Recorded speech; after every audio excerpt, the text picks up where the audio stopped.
L'astrologie et la politique ont toujours eu un lien très fort. En effet, depuis l'Antiquité, les puissants s'intéressaient à l'étude des astres, comprendre les mouvements planétaires et leur lot de défis et d'opportunités pour pouvoir orienter les affaires du pays. Il y avait donc une influence directe de l'astrologie sur la destinée des royaumes.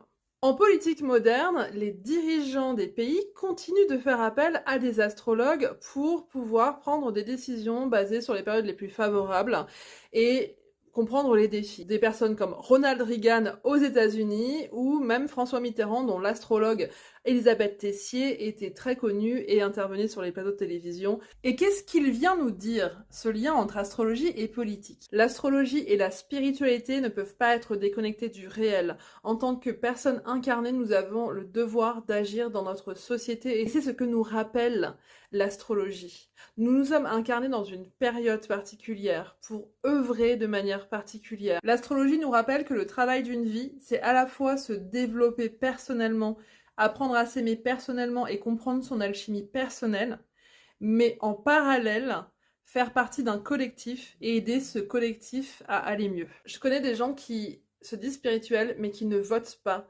Et pour moi, c'est hyper choquant. Donc, je voulais te rappeler qu'il y a des élections municipales en mars, les 15 et 22 mars, et que tu as jusqu'à ce soir pour t'inscrire sur les listes électorales en ligne et jusqu'à vendredi pour t'inscrire sur les listes électorales en mairie.